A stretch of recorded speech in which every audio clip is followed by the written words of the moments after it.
In today's show, we're going to cover the NFL top 20 drafts picks by combine grade. If you haven't liked us before, make sure you subscribe and click the bell to get notifications.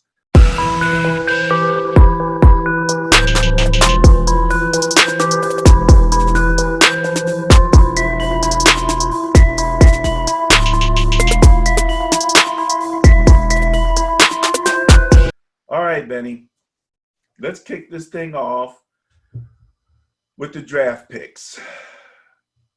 Before I pull them all up, we'll just do a quick run, or whether what I'll do is I will pull them all up so that we can kind of see them first. I'll pull them up and we'll go over that list, and then we'll take a closer look at them one by one. All right. Starting with number 20 by grade, Tristan Wirfs, Andrew Thomas, Zach Bond, Clayvon Chason. Tell me if I say any of this wrong. Yetur Gross Matos, Javon Kinlaw. That was good. You did well. Did I do good on that one? All right. Yeah. There you go. Mekhi Becton, Patrick Queen, C.J. Henderson, Henry Ruggs III, Jerry Jeudy, Tua Tagovailoa. Hey, how'd I do? That was good. That was real good. You should have heard me last week. Yeah, I did. You butchered. DeAndre Swift, CeeDee Lamb, Jedrick Willis, Isaiah Simmons, Joe Burrow, Derek Brown, Jeff Okudah, and the number one ranked by grade pick, Chase Young. Man, that's only 20. That's only 20, but those are the top 20 by grade. So, Ben, let's start out with Tristan Wirfs, okay?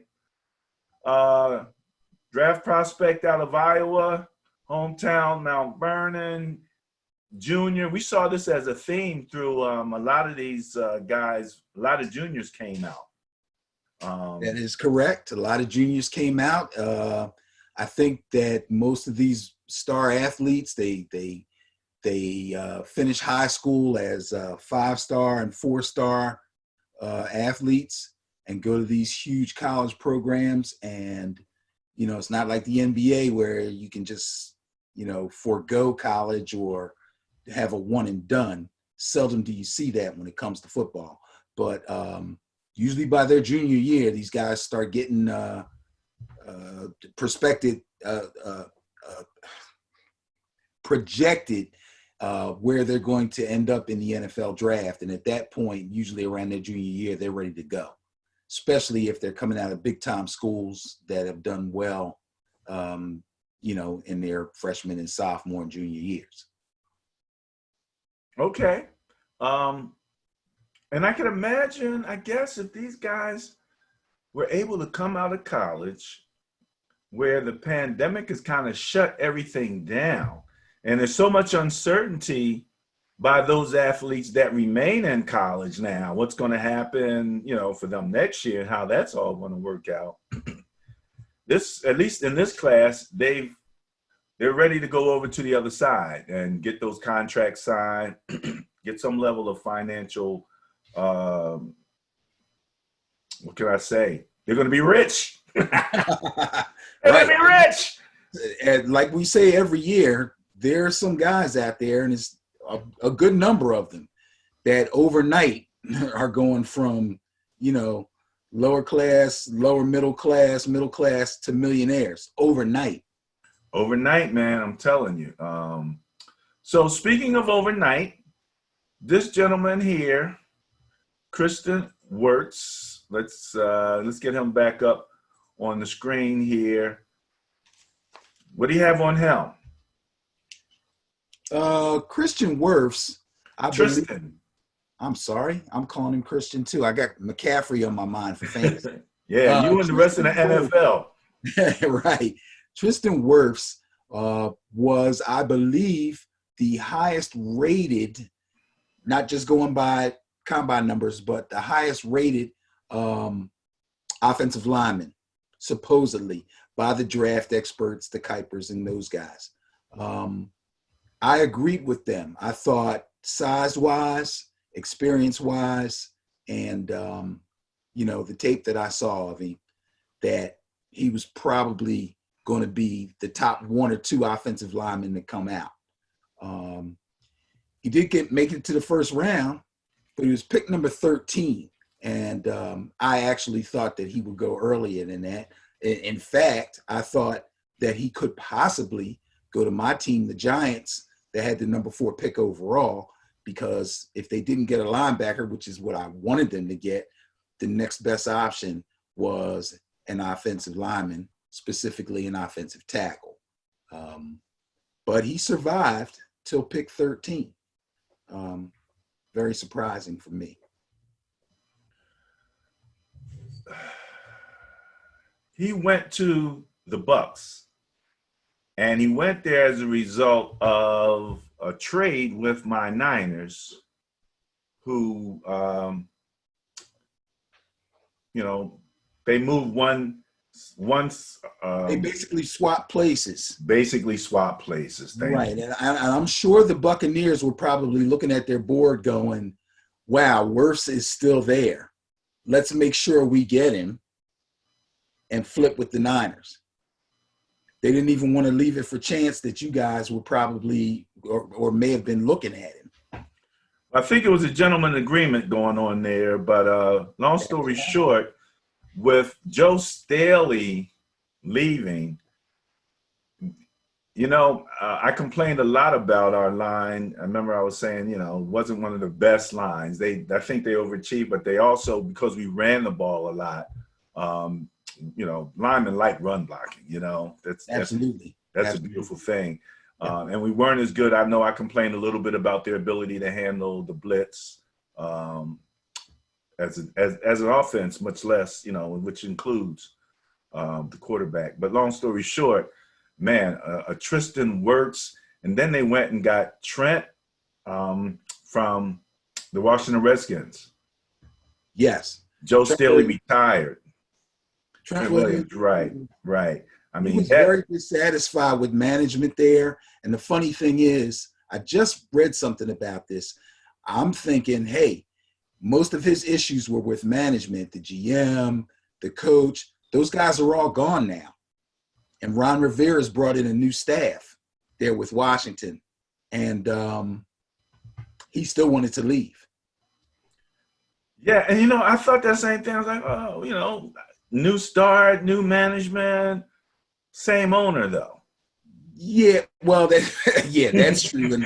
But actually, according to Trent Williams, it was the fact that, and I don't know if this is substantiated or not, but it was the fact that Ron Rivera asked a little bit more of him as far as being a leader in the locker room and such, or to prove that, now under this new staff and all, that he would continue to be a leader and a standout player and this, that, and the other.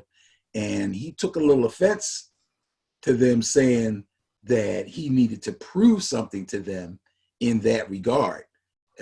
Turns out he was already a locker room leader, and he was already well respected by his teammates. So for them to ask him to prove that kind of rubbed him the wrong way. So he was ready to go. And, you don't want to keep a guy that doesn't want to be there. And then he lucked up and goes to the 49ers. Wow. Well, I'm not mad because, again, losing Joe Staley, Perfect. The thing is, I don't know how much we improved our line overall, because Joe Staley, Trent Williams, about the same as far as I'm concerned. Really both great. You know what I mean? Your best lineman, no doubt about it, on that line. So yeah, we didn't lose what we could have lost, with getting him. The question is, across the line, what did we do? But that's not what we're talking about now. Let's get back to Tristan Wirfs. Any last words on Mr. Wirfs?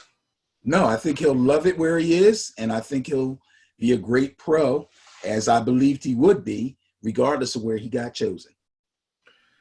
Next man, right above Mr. Wirfs, Andrew Thomas from Georgia, 6'5", 315. Wonderful, Andrew Thomas. Andrew Thomas is also an offensive lineman. His combine numbers was a little bit better than Wirfs. I But don't when it came, know. His grade was a little better, so I guess they would that's have what I'm to saying. be. Yeah. His grade was better, but his so-called ranking or his projected ranking was much lower than Wirfs. Okay. That's what I'm trying to say. We gotta switch up here. Um, in most people's minds, I would think in the majority of the team's minds, Wirtz would have been where Thomas got selected by my Giants at the number 4 pick overall for a team that needed an offensive lineman. And Thomas would have made it down to the lower end or the middle of the lower end of the first round. And in fact, they were opposites. I find that very interesting. I believe a move like that tells me that the Giants staff has really, really looked hard at the top ranked players that can play offensive tackle and came up with this idea that Thomas would be the best fit for their team. Size wise, attitude wise, health wise, everything you can look at. And they decided that that was their guy and they went and got him. I'm not mad at him. Okay. All right. So that takes care of him. Anything more on that young man you want to add? No, he's fine. He's fine right where he is. And Saquon will be buying him Rolexes for the holes that he opens up for him. Man, Saquon, Jimmy Christmas, the gift. Let's not forget, we named him. All right. Next up, Zach Bond, Wisconsin, 6'2", 238. Okay, got picked up in the round 3. Now, and again, one of the reasons I wanted to do the top 20 was just to kind of see the relationship between combine grades and the NFL value, where you get valued at. So this gentleman was about number 17 overall in combine grades, but yet he went in round 3, pick number 10 by the Saints, which is not a bad place to go.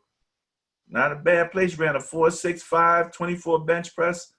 What you got on him?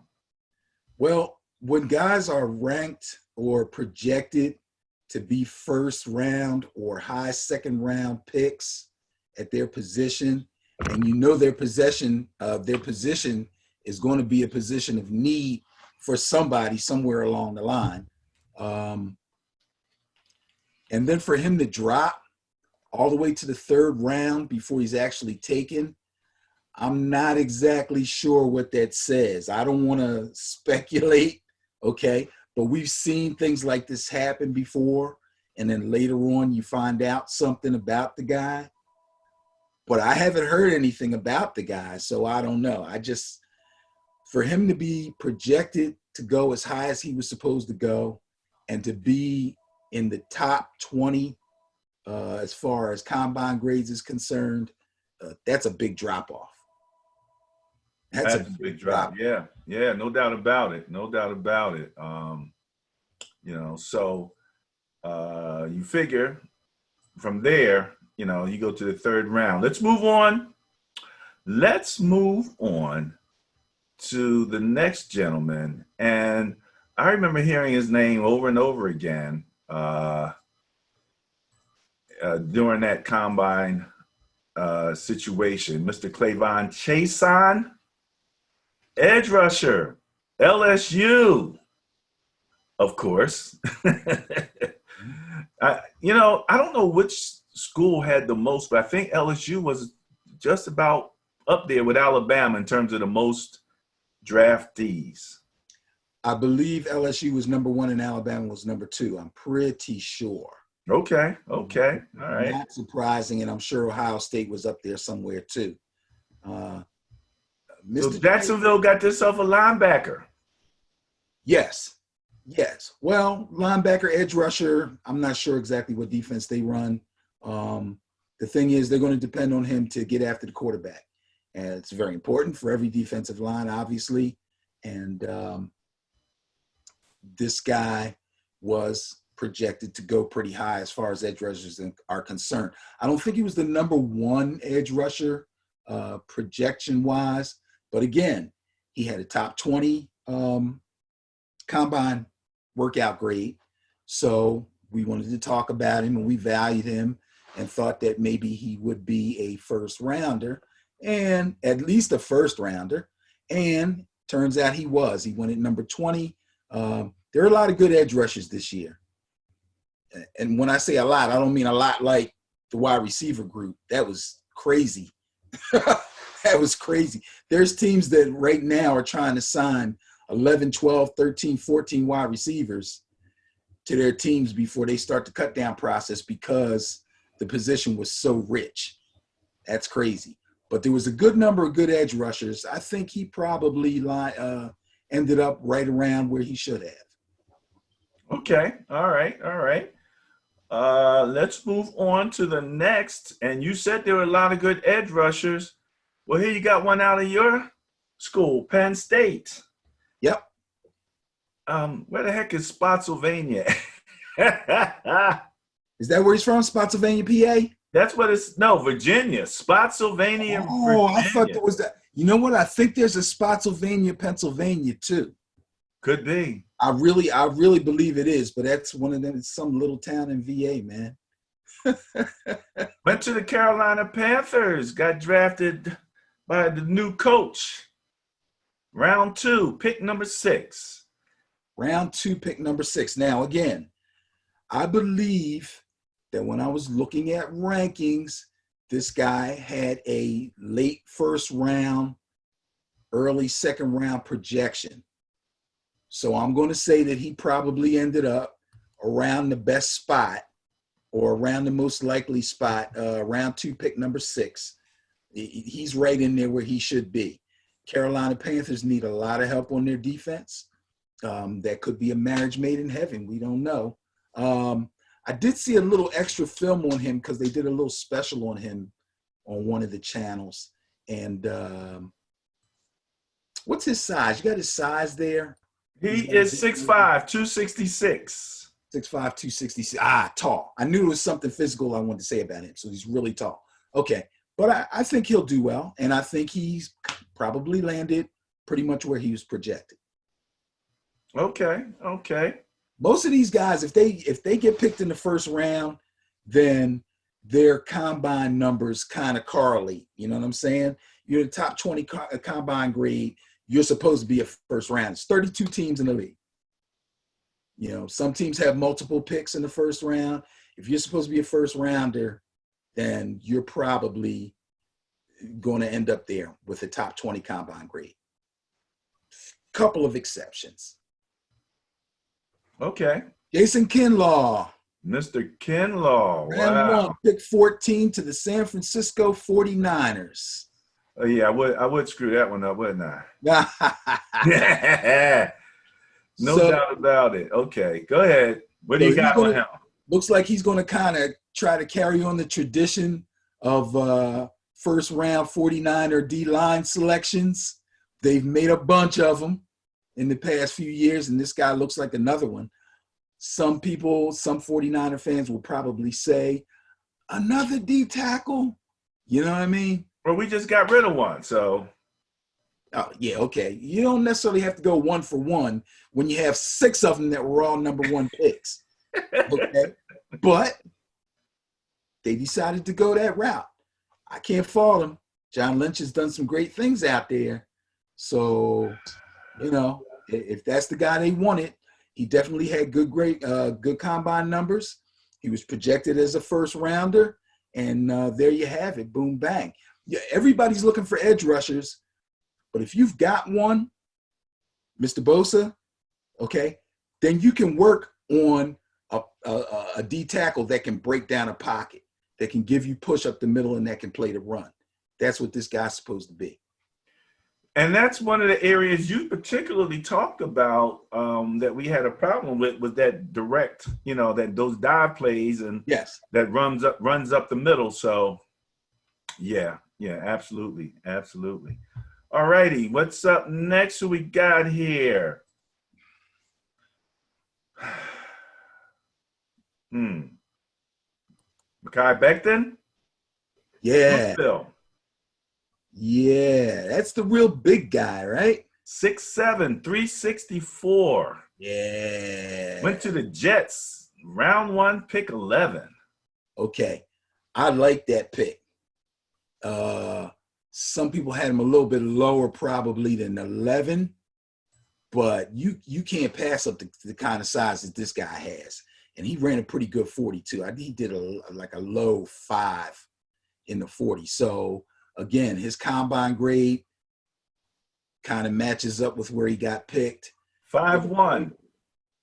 5.1 in the 40, That's, 23 bench press reps. that's blazing fast for a person that size. 364, Yeah, 364 pounds. I don't even want to say for a guy that size, for a human being that size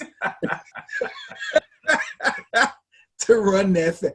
There's a lot of quarterbacks that can't run 5 flat. A whole bunch of them.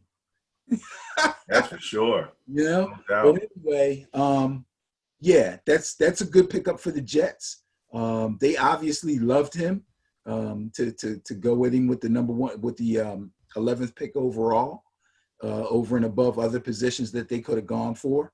So hey, again, his combine grade, his projection, and where he actually got picked kind of match up. All right. Next up, Patrick Queen, LSU again, 6'2", 229, had a 6.71, and again on a scale of 8. Just to remind everybody, went to the Baltimore Ravens, round 1, pick 28, linebacker. He's I believe that Queen was very highly ranked as a linebacker. I would say off the top of my head that he was probably projected within the top 3 of the linebackers coming out this year. The guy I really liked, Isaiah Simmons, I would say was probably 1. And we'll come across the other guy that fills out that top 3. But Queen was up there. So now he went when? Queen went right here in front of me. Here we go. Round 1, pick 28. Yeah, that's a little late for him. The Ravens were lucky to get a player of his quality, I think, that far down. That'd be, if he really pans out to actually win a spot in that starting defensive lineup right off the bat, I would say that's a steal real close to the Lamar Jackson thing they pulled off at the end of the first round last year. That again, when you're picking that late in the first round and you get a gem, that's you know, we're gonna have to do our thing on the brain trust. Yeah, right. Exactly. They did the job there. They did that job. You got to watch them guys, man. We'll talk a little bit later again about the Super Bowl odds as they're stacking up now, where everybody's coming in at. Let's take a look at C.J. Henderson, cornerback out of Florida, 6'1", 204. Came in with a grade of 672. Went in round 1, pick number 9 to the Jaguars. C.J. Henderson. Ran a 4.39, Benny. 4.39 is fast. That's real fast. Let me see, where are we at here? 12. Okay, we're not quite into the top 10 as far as our combine grades were concerned. But C.J. Henderson was definitely a top pick or a top projected cornerback or DB altogether. So his grade and where he got picked, I would say match up. In fact, he might have gone higher. I believe when I was watching the draft that I heard his name mentioned quite a bit in the really early picks during round 1. And some teams went in a different direction. But yeah, C.J. Henderson, 9th pick overall. I'll go with that. He's going to help Jacksonville. They're still reeling from having lost what's his name, Big Mouth over there in the corner. Oh, Jacksonville. Yeah, he went to the Rams, right? Rams, yeah, you know what I'm talking about. Yeah. Name's escaping me, but long story short, Jacksonville Jaguars. That's 2 defensive picks that they have here. Clavon Chason went to Jacksonville, edge rusher, and now C.J. Henderson, Yeah, cornerback. So they're stacking that defense a little bit. they need to. That tells you. No doubt about it. I mean, you know what? The funny thing, now I don't want to get too far into that, but if you really start looking at the Jacksonville Jaguars, or if you happen to be a Jaguar fan out there somewhere, they really like Minshew. They traded Nick Foles. You know what I mean? They're kind of, I don't want to say content on offense, but they know where they need to work. They're not standing pat trying to tank out for another season or something. They're really going to try to improve. So I give them credit for that.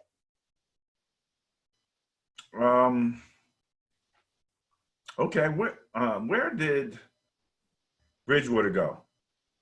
Bridgewater is with the Carolina Panthers now. Okay. Okay. Panthers, Jaguars. Two cats had me confused. I was like, Cats mixed up. Yeah, they had my cats mixed up here. All right, not a problem. Okay, you know where I wanted to go with the loss of our speedster, but this gentleman went to the place where they value speed for sure. Henry Ruggs III, baby.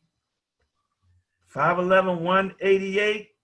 Went to the Raiders, round 1, pick 12. Ran a 4.27 in the 40 with a 42-inch vertical and a 131-inch broad jump. Now, I don't know if he can catch. No, I know he can catch. I'm just joking. But this gentleman here is going to create some problems in the AFC and whoever else has to deal with him. Well, if I'm not mistaken, we're doing the top 20 draft grades. And we started at 20 and we're working our way up to the higher numbers. And Henry Ruggs is the first receiver we've come across. That is true. Yet a lot of teams really had him valued supposedly higher than that. A lot of projections had him far higher than that. We're going to see some other wide receivers with better draft grades, but had lower projections than Ruggs, mostly because of his speed. And he's gone to the team that's famous for taking fast wide receivers since the Al Davis days. Okay. If he's the fastest guy out there, the Raiders want him. So they got their guy, you know. If he can hang on to the ball, which I don't think he has a big problem. I remember that being stated as a weakness for a lot of wide receivers, but it wasn't heavily stated for him. He dropped his share, but chances are that he can really help a team with a need for speed. And, you know, that's the Raiders' forte. So there you go. All right. You mentioned that we had not seen any receivers, but yet we knew that this draft had a glut of them, or a lot of them at the very least. So let's take a look at the next one up. Mr. Jerry Jeudy, wide receiver out of Alabama, 6'1", 193. Came up with a 6.77, a little bit better than Mr. Ruggs. Went to the Broncos. People are liking the Broncos draft results this year, from what I understand. This gentleman ran a 4.45, 35-inch vertical, 120-inch broad jump. So, I mean, he's no slouch. Mr. Jerry Jeudy is going to help out that young quarterback in Denver. Yes.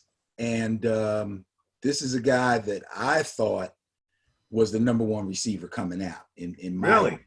Yes, I believe that he was 1A to CeeDee Lamb's 1B, simply on his experience and his knowledge of route running.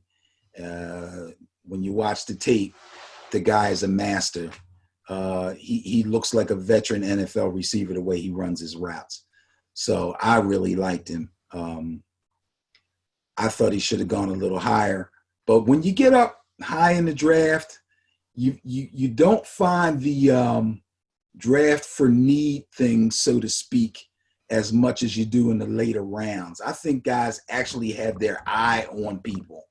You know, they set up their draft boards like, okay, this is our number one pick. I gotta have this guy. And if I even have an inkling that somebody that's picking before me has their eye on this same guy, then I'm looking to make a trade. So these are the kind of guys that are coming off in the early parts of the first round. So, you know, if you had your eye on Judy and you got him, good for you. All right. That does it for Mr. Judy. So we had a lot of conversation about Mr. Tua. He was a situation where, you know, he's got the famous hip injury. He came back. He got a pretty good combine grade, even though, I don't know, how did they give him a prospect grade when he really didn't do anything in the combine? I don't know. And he had a virtual pro day.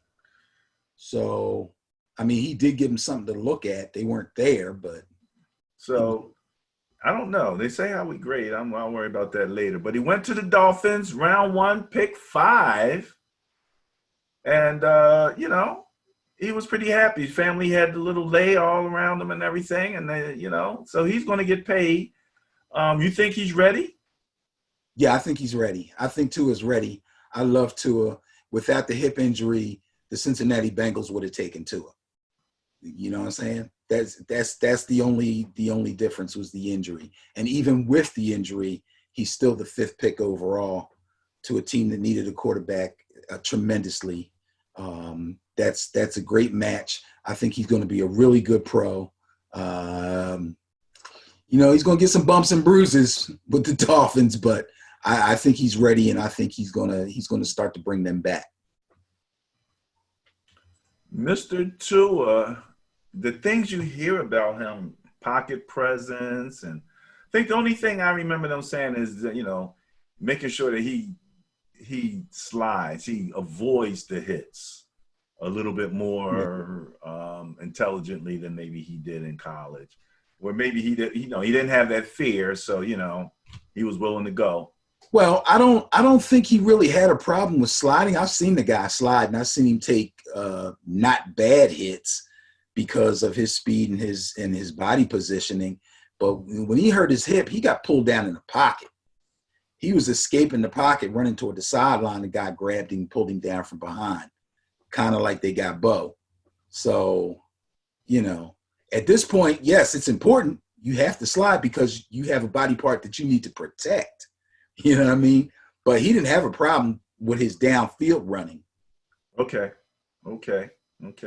Well, I mean, everything they said about him in terms of, you know, the quickness of the reads, the accuracy, the touch, you know, so it looks as if Miami has something, and it's going to be a fun division to watch without Brady in it. So it's going to be a great division. See, I don't want to get too far off of what we're doing, but that's going to be the AFC East is going to be real interesting. The Jets are going to win a couple games. The Bills could win the division. It's going to be a lot. It's going to be a lot of stuff going on in that division. Next up, DeAndre Swift, running back out of Georgia. Kind of on the smaller side, 5'8", but 212.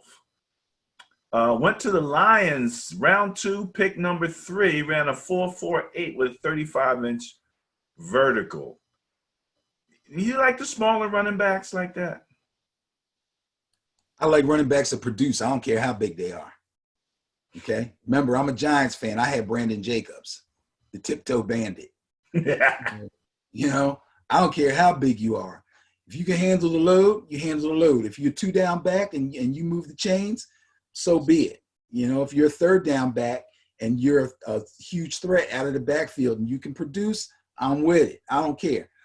But DeAndre Swift went in the 2nd round. Now, here's the deal. I'm not mad at this one, even though I had him as a first-round talent, but then I don't own an NFL team. So I don't know the needs as well as they do, their needs and their wants, but he was still the number 1 running back selected, right? Yeah. I believe he was. I don't think there was another running back taken before him. No, not even my man from Penn State. Okay, so I'm not mad at him at all. Hey, look, you're right. Oh, You wait, got wait, that. no, there was one. The guy from LSU, Hilaire. Oh, you mean in terms of the picks? In terms of where they actually got picked, yeah, Okay. not in, yeah. Hilaire's not even in that list, is he? No. See, Hilaire didn't have a top 20 combine score, but he was the first running back taken. I'm So looking here. It looks as if there was a few taken. He was third. You had Swift, Jonathan Taylor, and then Hilaire. Taylor, right? Okay, okay, Yes. okay, Can't forget that guy okay. So Swift was the first running back off the board. off the board. There you go. Okay, well, I'm good with that. Even if it went to the second round, that's fine. Teams don't want to take a teams never want to take a running back in the first round. If they could avoid it, yeah, I If they can know. avoid it. And as long as people kept picking O tackles and linebackers and DBs and receivers, everybody was sitting back waiting, like, okay, he's still there, he's still there. You know what I mean? Boom. Okay. Boom, as he says. Moving on. C.D. Lamb out of Oklahoma, 6'2", 198. Went to the Dallas Cowboys. Your division, round one, pick 17. Ran that 4.5. Ben, 11 Yes. bench presses. That's it. How many? 11. Oh, that's okay, man. He's a skinny old wide receiver. Nobody cares. Believe me, nobody cares how many bench presses wide receivers put up. That nobody cares. Nobody cares. Believe me. Nobody cares. All right. So what do you got on CD? Anything? They're looking at those 20-yard shuttles and those high jumps and broad jumps. That's what they're looking at. But yeah. So again, I thought that Jerry Jeudy was a notch above CeeDee Lamb, and it turns out where they got selected bore itself out. They were back-to-back picks, if I'm not mistaken.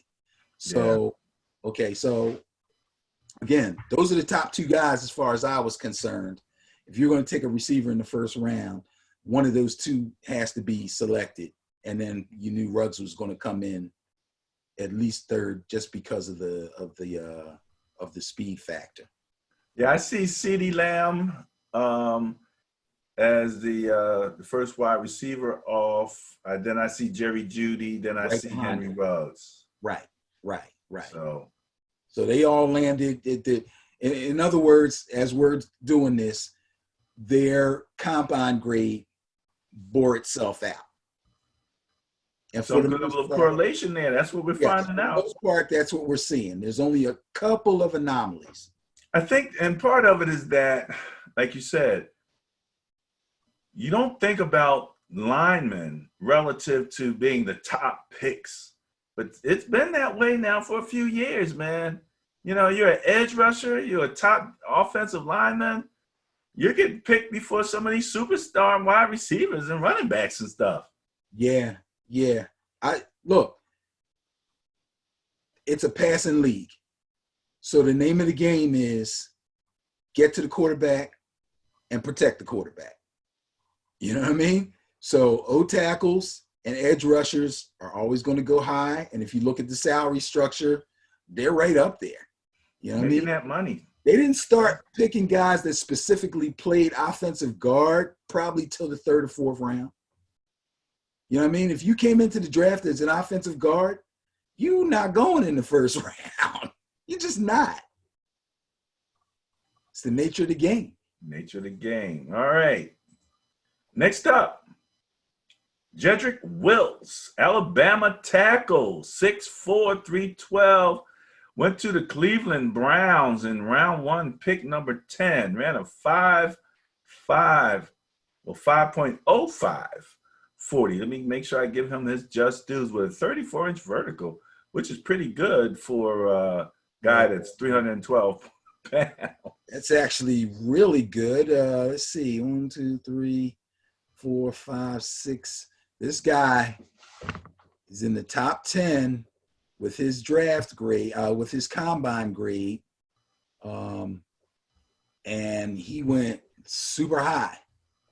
And that's that, again, these things bear themselves out. He's the number 10 pick overall in the first round, goes to the Cleveland Browns, a team that has established the run game. Nick Chubb had a really good season last year, and are looking to make it even stronger.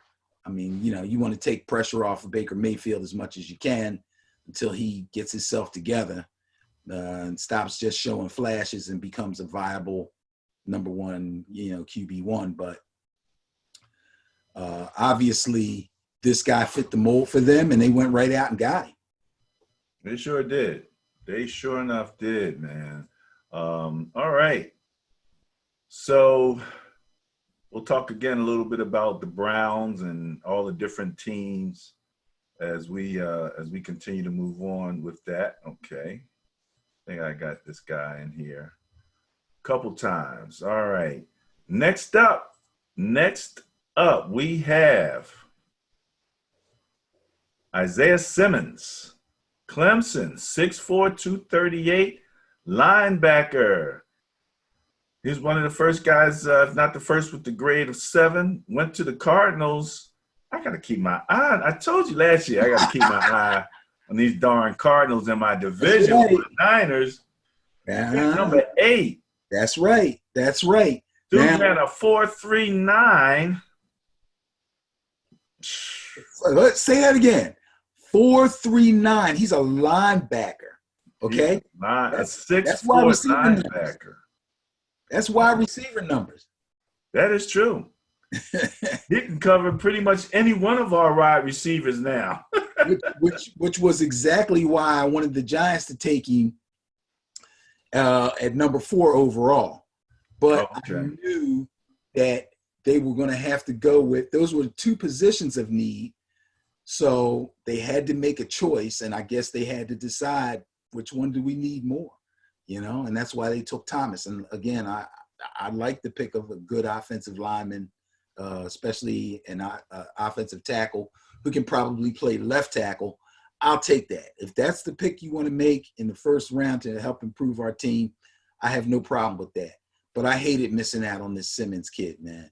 This guy's good. This guy has played free safety and strong safety and linebacker and edge rusher during his college career at one point or another. And then they have the nerve and stays on the field and started wherever they put him, okay? And they have the nerve to list as a weakness, you know, that he's not real good at any one thing. No kidding. He's so good at so many things that they had to use him and keep him on the field. That's the way I look at it. I think he's going to be a star. All right. Well, let's not hope he gets too big in my division. Yeah, since he plays for the Cardinals. Take it easy, buddy. Yeah. Right here. All right. Speaking of getting excited, everybody got excited over Joe Burrow. LSU quarterback, 6'3", 221, 707, went to the Bengals, round 1, pick 1. Yep. What can you say that hasn't already been said about Joe Burrow? Nothing. I mean, there's only 3 guys who have better grades at the combine than this guy. And this is in a time where a lot of quarterbacks who are projected to be the number 1 pick overall will not go to the combine. You know, they won't throw and all that. They don't want to do anything because they know they're going to be the number 1 pick. But I believe he did participate. I know he had a pro day. So if there's only 3 guys that had higher grade than him and he goes first overall, and he plays the most important position in the game, then guess what? It all worked out, you know? And that makes me feel a lot better about these combine grades, to see that most of these guys that had the high combine grades actually did go in the first round. They all fit a need for somebody, and that makes sense, and that's the way it's supposed to be. So for sure. First pick overall. He's the money man. He's going to be the savior in Cincinnati. They got their fingers crossed. All righty. Derek Brown. Now, we were talking about the other guys chasing you at 6'5". This is a D tackle. 6'5". Went to the Panthers. Again, here's the Panthers building that defense. 5'1", 640. And 28 reps. Wow. Yeah, this guy's going to be scary. Again, they got him listed as a D tackle. So he's a pocket pusher, run stopper. You know, teams are trying to get stronger up the middle on their D lines. You can't just depend on your monster edge rusher now all the time. You got to have somebody that can play the run, and you got to have somebody that can push the pocket. And this guy was too good to pass up. When he has a combine grade like that, he went to the combine, he showed off. Okay? He was a physical specimen. People could not believe what they saw, and he had to go high, and he did. You can't. So if you need somebody at that position, you can't turn down that kind of talent. Yeah, absolutely. And if you're building your defense, there you go. You know, it's the gift. Another gift waiting for you. No doubt about it. Speaking of a gift, Jeff Okudah out of Ohio State, cornerback, 6'1", went to the Lions. There's the Lions again, ran that 4.48, for a 41-inch vertical. That pretty much means he's slamming on the basketball court if he wants to do that. Now, another corner went. C.J. Henderson, I believe, was drafted. Wait, let me see. I think he was drafted ahead of him. I know definitely Okudah had the highest combine grade as far as defensive backs was concerned. C.J. Henderson went. No, he was third. Okudah was third. So the only person ahead of him was Burrow and number one, which we'll talk about in a minute. Right, that's what I'm saying. He had the highest grade at his position. Yeah. As well as the top 3 grade in the entire thing. Yeah. Okay. But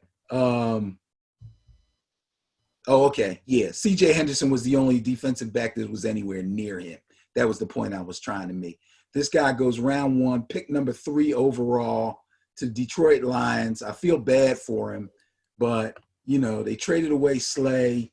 They have a lot of issues on defense. So Detroit made up their mind. This is a talent at a position that you just can't turn away from. The Lions need a lot, okay? But not only did this guy have a top 3 grade at the combine, but he was projected a top 3 defensive back. That's a position of need for them, of great need for them. So again, I can't turn down this talent. I have to have this player. Come on over here. Makes sense.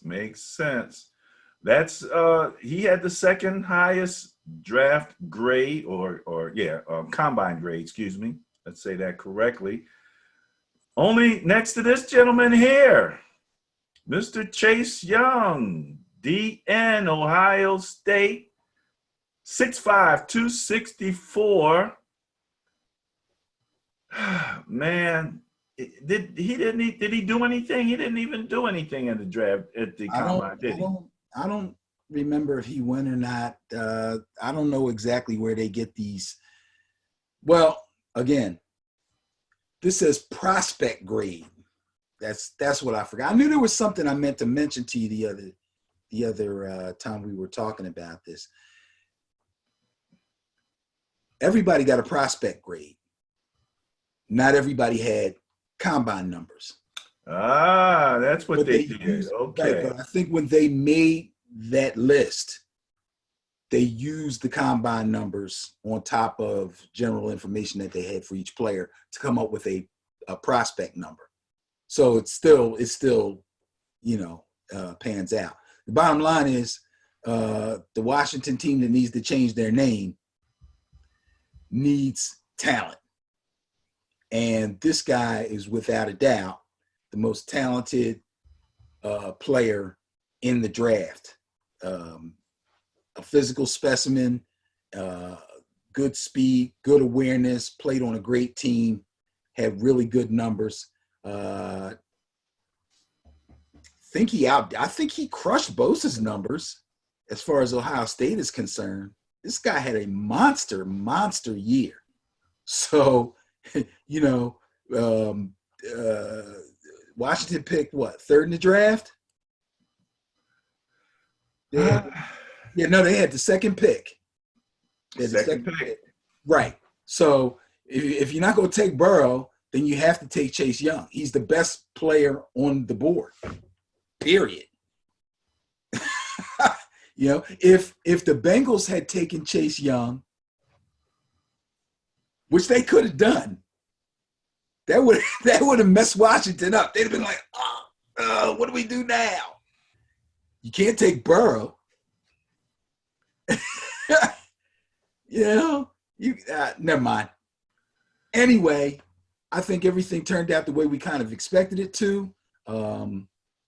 Their prospect grades based on their combine numbers, as far as being the top 20 is concerned, kind of bore itself out in the fact that the majority of the guys all went in the first round.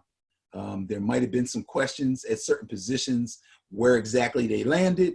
But other than that, I think everything worked out just fine. I think everybody got who they wanted.